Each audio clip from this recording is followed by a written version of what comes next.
Hi, I'm Coach Corey Wayne, and this is my video coaching newsletter. And the topic of today's newsletter is going to be, why does she want space after we broke up but made up? So this particular email is from a viewer. He recently broke up with his ex-girlfriend, and they dated for a year, but they were only exclusive for about 2 months. So I assume he's new to my work. And I mean, the thing that immediately jumps out about that is if you knew the book and you're applying it, you should be exclusive after the first 2 months. But the fact that they dated for 10 months and became exclusive for 2 months, and then she dumped them after they had several arguments over religion and differing perspectives, it's like, what it seems like is once they got involved in a relationship that he started trying to impose his religious values onto her and trying to make her behave the way he wanted, because he's like, hey, we're in a relationship, now you got to do what I tell you, basically.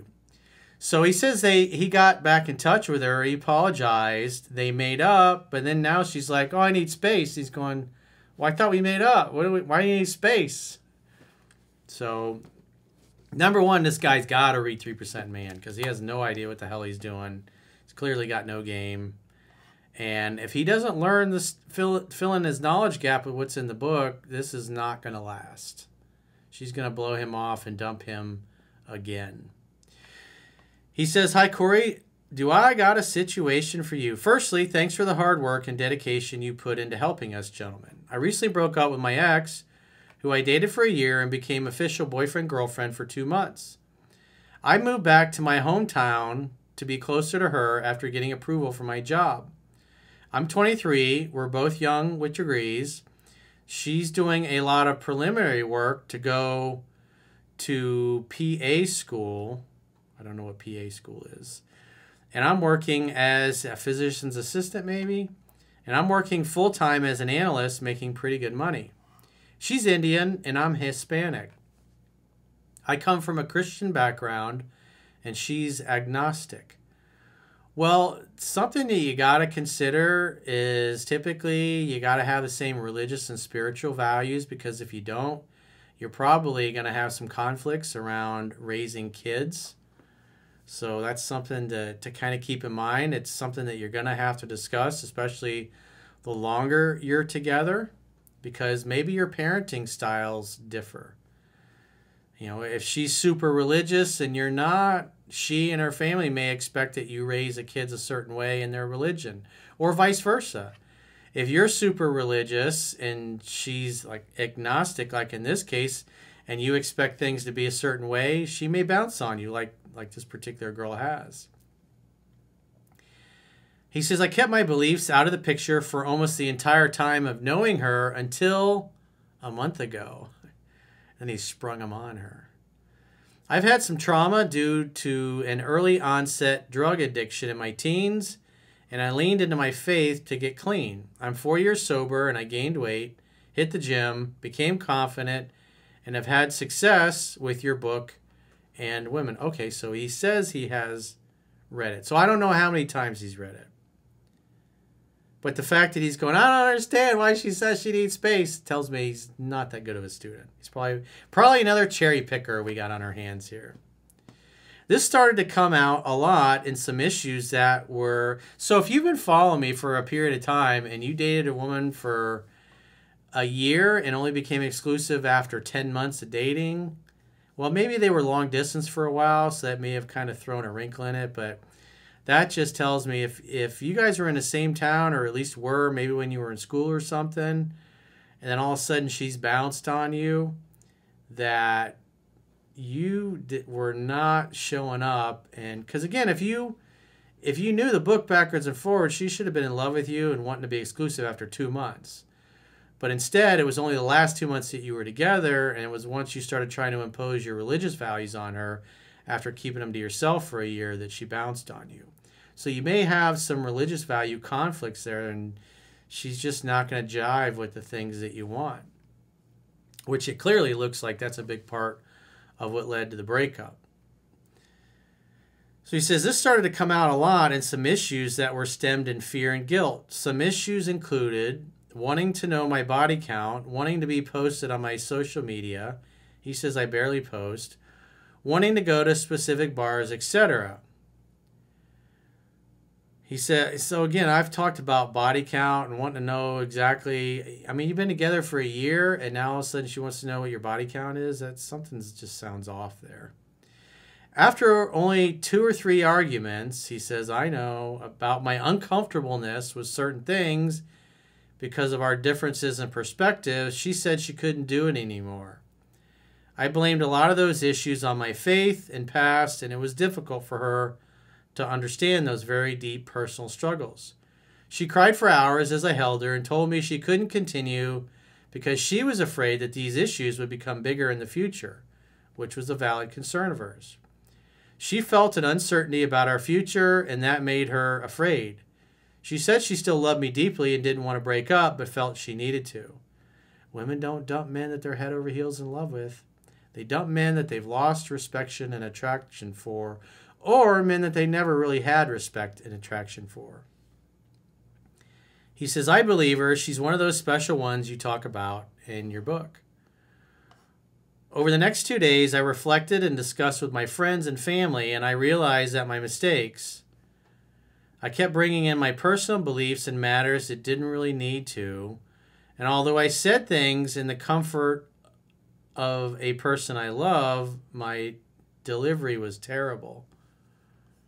So I reached out and told her to meet me, and she did. I told her how I recognized those mistakes, had a commitment to stop being afraid, and then I finally let go of my past traumas and fear and guilt that got in the way. So when you say a statement like that, when you're talking about, oh, my past traumas, my fear, and my guilt, and my issues, and my addiction, these are not things that make you look attractive and masculine in her eyes. They're basically you showing up and saying, hey, look at all my flaws. This is why our relationship ended, because of my flaws.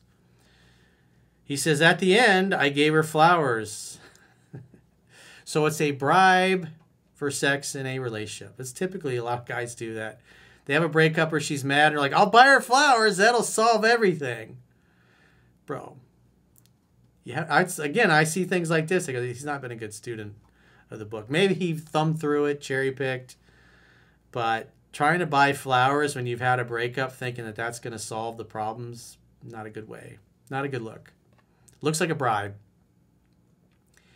She couldn't let go of me. She kept kissing me, gazing into my eyes. It was like our first date all over again. The spark was back.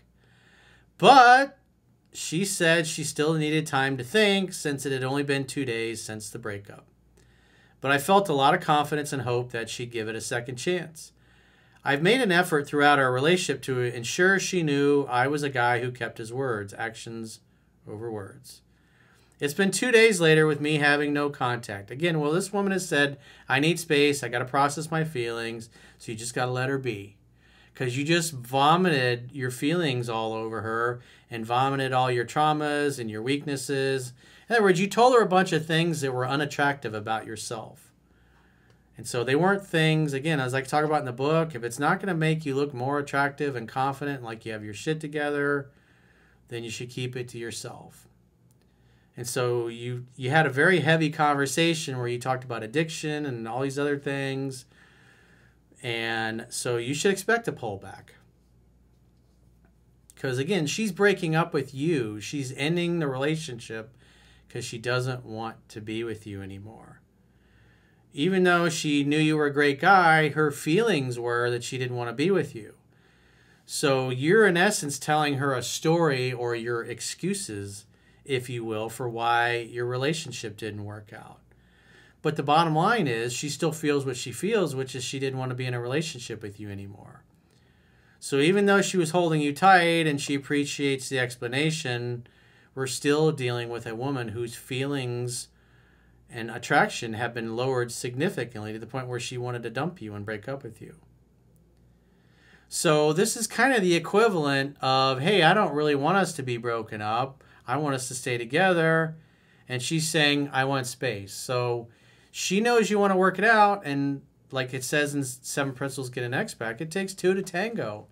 She has to want to make the effort to fix things. And right now is that you went chasing after her after She dumped you because you're like, oh, now I realize my mistakes. Please take me back. So this is not surprising at all. So he says, she reached out and said that she still needed time to think, hoping that I would be patient with her.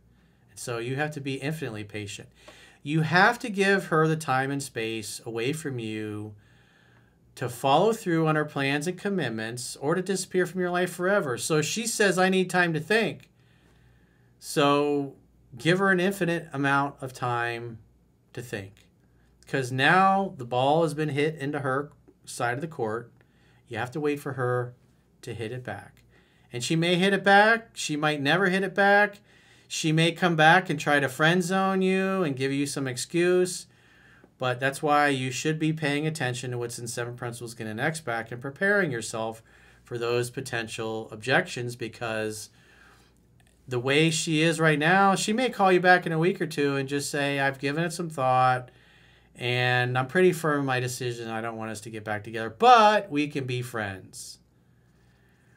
And then I would be prepared to say, well, you know, I'm sorry you feel that way, but I can't be just your friend. I want us to be together. And if you don't want to be together, then you need to let me go so I can find somebody else and you can find somebody else. You can both take time to heal. But I'm not going to be your pal. I'm not going to have a platonic relationship with you. That just doesn't work for me. It's not what I signed up for. I'm interested in romance and rekindling things. But if you don't want to work to fix things, well, then there's nothing I can do. I wish you all the best. Give me a call if you ever change your mind. And if I'm still available, we can go out on a date. And if not, it's really been a wonderful year. I have memories with you that I'm going to cherish for the rest of my life. And I have nothing but good intentions, and I wish you all the best. I hope you find what you're looking for. I'm sorry you didn't think what we had was valuable enough to give it another shot, but like I said, unless I'm with somebody else, you're still welcome to reach out if your feelings change in the future. But I'm not interested in being your friend. I'm not looking to have an ex-girlfriend as just a female platonic buddy. That doesn't work for me. So she said she needed space to think about this, and I'm giving that to her with no plans to reach out. I'm wondering your perspective on this. I know the obvious answers, but wanted to hear some dialogue from your expertise. I've always had the impression that women don't wait. Women go for what they want. If she really loved me, she wouldn't need to think. What are your thoughts? Well, again, she was dumping you because her feelings had changed, because she had low interest. And then you basically went chasing after a woman that had low interest, trying to change her mind. So this is as predictable as the sun coming up in the east and setting in the west. Of course she's going to want space. And so the only thing you can do is nothing. I would assume it's over and you might never ever hear from her again. But just like 7 Principles Get an X Back says, she might get in touch and then try to friend zone you or get you to go along with that. So you have to be ready for that, to deny it to her. Again, all of the potential objections that she could have are answered in 7 Principles Get an X Back, the article and video that I did many years ago that's on my website. So I would check that out and get prepared and be reading the book. Because if she does come back, you got to clean up your game and you got to fill in your knowledge gap and figure out what you were doing and saying that was turning her off so much.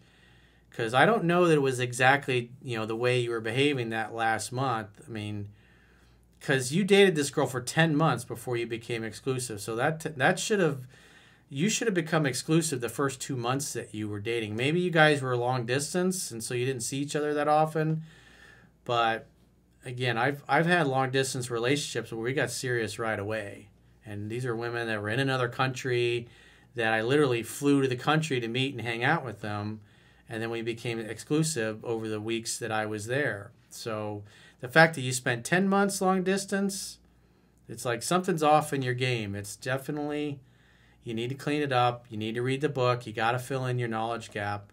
Because if she does come back, what's going to happen, and you don't take the time to figure out what you were doing wrong in the relationship, you don't fill in your knowledge gap, you'll start making the same mistakes all over again, and you'll turn her off for the same reasons, and then guess what? She'll dump you again for exactly the same reasons. So take the time, put the time in with the book, There are no shortcuts to success. You got to be a better student than you're being. So if you guys haven't already signed up for our paying members only content, in the description of this video, there are links where you can join on YouTube or Spotify or the website, understandingrelationships.com. Just click the plans tab at the top of your screen on any page when you arrive. And so on the website, if you choose to subscribe to the members only content on the website, you get a 7-day free trial. You can choose a monthly or an annual plan. And if you choose an annual plan, at the end of the 7-day free trial, you get a 25% discount for paying the whole year up front. Again, that's only on the website. And if you sign up on the website, you'll consume the members only content on the website. You won't have access to members only on YouTube or Spotify. It's all the same content. I have 3 different platforms you can choose from. Obviously, on the website, you get the 7-day free trial and the 25% discount with an annual plan. And you also get the email analysis. And so what you get is you get 6 additional paid video coaching newsletters per week that are for paying members only, similar to this one, that only the paying members have access to. We have a weekly 3% Man study group podcast, a weekly Mastering Yourself study group podcast, and we have several other videos that are exclusive members only, like viewer questions podcasts that we do that only the paying members have access to. And if you got a question or a challenge and you'd like to get my help, go to understandingrelationships.com, click the products tab at the top of your screen, and book a coaching session with yours truly.